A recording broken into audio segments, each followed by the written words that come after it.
Market is pumping, the timeline's euphoric, adrenaline is rushing, and this video, unfortunately, is not going to be the video that you want to watch. It's going to be the one that you need to watch. There were several mistakes I made last bull run, and 11 in particular I want to share with you guys today that I think are super important. Well, if you don't want to round trip your bags. If you do want to lose everything and make a bunch of money, fine. By all means, just skip this video. But if you want to not round trip your bags and walk away with something and walk away with some dignity, then this video is for you. The very first mistake that you can make in this bull run and in the crypto market is thinking you're a genius. I hate to break it to you, but in a bull run, everybody is a genius. In a bear market, everybody is dumb, especially when you're holding this stuff. Everything goes down. Everyone sells out the baby with the bathwater. It doesn't matter how good your token is. It doesn't matter how good your protocol is. It doesn't matter how many memes your NFT or meme coin can make. Everything is going to go down.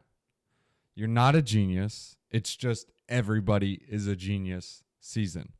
All you had to do is simply buy something and it went up. That's it. In a bull market, all you got to do is buy something. Literally, Bitcoin is basically at all-time highs. What does that mean? That means everybody who bought Bitcoin, even $1,000 less and 98K, they're also right. Why? Because they're in profit. Literally, it's everybody is a genius season. You're not a genius. It's just a bull market. Second is leverage trading. Do not leverage trade. This is the worst thing you can do.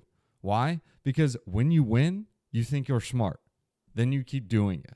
Then you keep trading. But eventually, after you take and keep throwing in and rolling it back in, the market will take it on any one loss or the second loss or whatever. And whenever you lose that, you'll be like, snap, I'll make it all back. I got to put more money in, which is the worst thing you can do, and then try to make it back. And then you end up losing additional monies that you put in. Now, there are some caveats to this. An example is like Hyperliquid. Yes, they just had their airdrop, but you could farm the airdrop by leverage trading. That is probably one of the very few, very few exceptions. And the reason I say it's an exception is because you're going out there and airdrop farming. Now, you do need to make sure you cap this. So like you're like, hey, I'm going to allocate $5,000 to play around and airdrop farm with this. So if it goes and you lose all 5K, then it's over. That was your whole airdrop farm. That's all you spent. And that's just the cost of playing the airdrop farming. But Hyperliquid was a great airdrop. Anyways, outside of that, don't leverage trade. Trust me. Even though you make some wins, you eventually just give it all back on the loss or the next loss or thinking you're a genius, which nobody knows exactly what the market's going to do, especially in crypto, and you simply just lose everything. Please don't do it. How do I know? I lost a lot of money. Just trust me on this. Third is not thinking in narratives. Guys, the crypto market runs in narratives. You need to put your mindset in that form. So some examples of narratives is like DeSci, DePIN, meme coins, AI agents, DeFi. That is literally what your mindset needs to be. The reason I say this is because when a particular narrative is hot, you can automatically take that little book or that category in the library and be like, okay, DePIN is hot. I need to have this coin, this coin, this coin, this coin, this coin. You literally have a list of different coins that's categorized in that particular narrative. Now, you typically don't want to buy when the narrative is running extremely hot. It's usually best to get it when it cools off. But an example of this is DeSci. So DeSci was extremely hot. When it was hot, I built my narratives, I built my category, and I said, okay, look, I like Data Lake, I like Genome, I like VitaDAO, I like RSI or RSC. Okay, cool. These are going to be some that I throw in the back burner and put in the book. And that way, when the narrative gets boring and nobody likes it again, I think DeSci is going to have a couple of runs this cycle. So whenever that cools off, then okay, I'm going to pull that category out. I start seeing it pick up. I know which coins to buy. So I'm like, okay, you know what? I'll get some Lake. I'll get some Genome. I'll get some VitaDAO. They're all starting to somewhat catch a bid. I'm basically at the lows. Okay, cool. Now, this is what I'm going to do. I'm going to buy into this narrative. Another example is meme coins. So some meme coins could be like Popcat, Dog with Hat. It could be like Autism. It could be like Ticker Bitcoin. It could be Apu, Pepe, whatever you want to call it. So you can label those into the meme coin category. Then when the meme coins cool off, you pull out this category and say, okay, look, I'm going to buy this, this, and this. Now, keep in mind, memes in particular, they have subcategories in that category. I know it sounds confusing, but make sure you just think in narratives, and this is how your mind should be. It should just separate in different blocks. It shouldn't be all over. So here's an example of meme coins. So first or second, whatever you want to label it as, first and foremost, you have the meme coins. Then under the meme coin category, you have like autistic meme coins, you have animal meme coins, you have culture meme coins. You literally have different subcategories. So you can put each of these meme coins in these different categories. Then once you have them, then you can be like, okay, look, meme coins are hot, which they usually always are. And animals, they seem to be starting to catch a bit. So I'm going to go ahead and allocate to some of the animals. So you can play around in that style. So I want to summarize the third point, thinking in narratives. Keep your mindset based on a narrative format. So if you're really bullish on DeFi, you're really bullish on DePIN, you're really bullish on AI, you just have these different narratives, and then you have the coins for each narrative. Next is sizing up later in the bull run. This is probably one of the biggest mistakes you can make. And here's the reason for this. As you get further into a bull run, guys, this goes apart with everybody's a genius genius season. You're not a genius. You're just in a bull market. All you had to do is buy something. And thinking that you are such a genius that you turn $100 into $200, well, now I'm going to invest $1,000 into $2,000.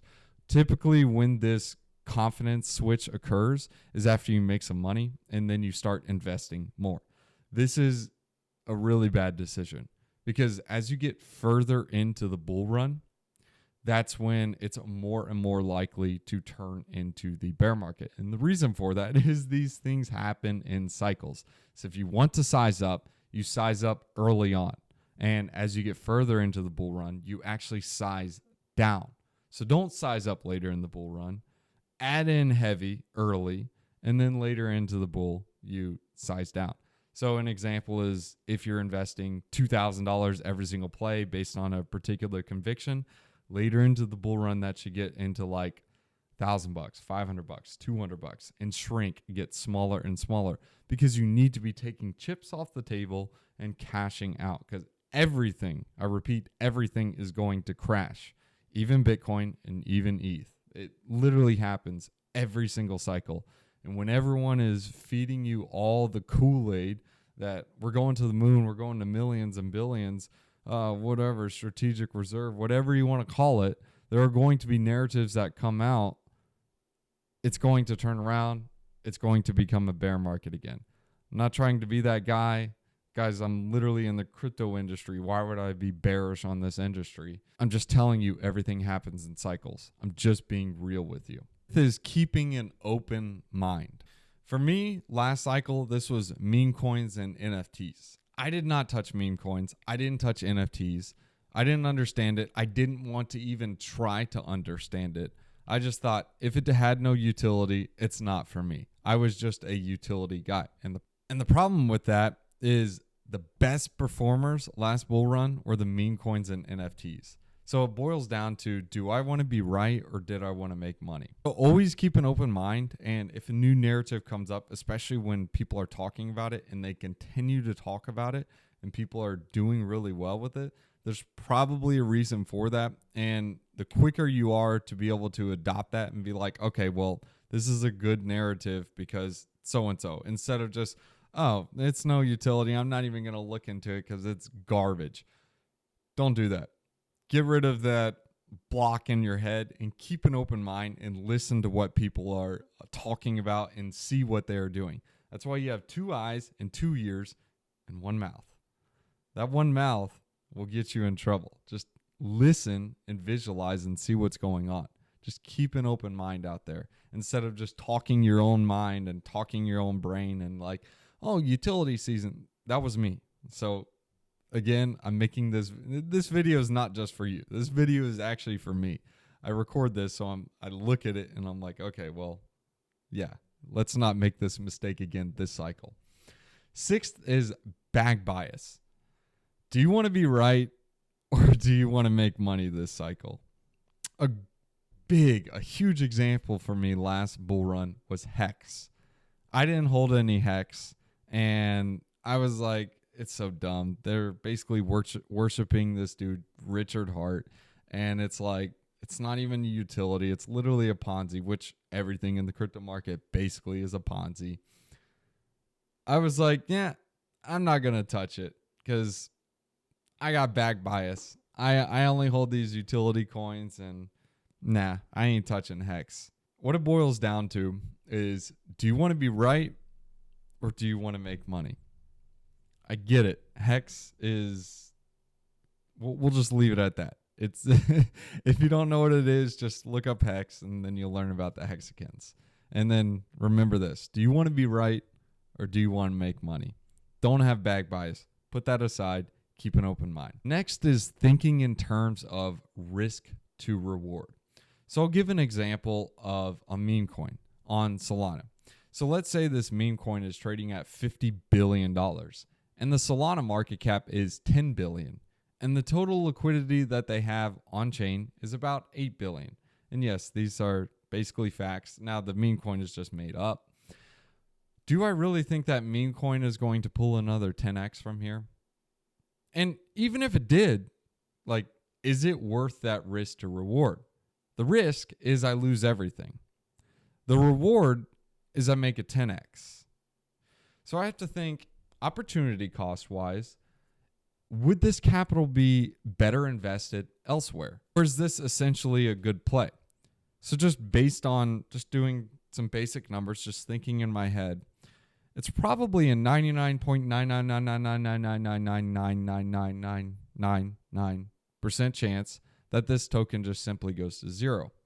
And then there's a 0.00000000001% chance that it does a 10x. I don't like those odds. I need better multiples to be able to go with those odds. So here's a good example of a good risk to reward. Let's say a meme is trading at 500K or a 1 mil cap, and it's on a chain that has $100 billion in liquidity. And the meme, it's just a extremely viral meme. Like, everyone relates with it. Like, an obvious example is like Doge, but the latest one is like Chill Guy. If you go on Chill Guy, you can see all the metrics that's on TikTok. It gets hundreds and hundreds and hundreds of millions of views, and everyone's talking about it. Well, at a $1 million market cap, and based on how many views it gets, well, if one person just simply buys $10, $20 worth, well, I could definitely see it going up from here. I'm just thinking in terms of risk to reward. Do I think it's going to pull a 1,000,000x? I don't know. Do I think it's going to pull a 100x? I don't know. Do I think it has a high probability to pull a 100x? Well, based on the views, based on the market cap, I think it could go to a 100 mil cap.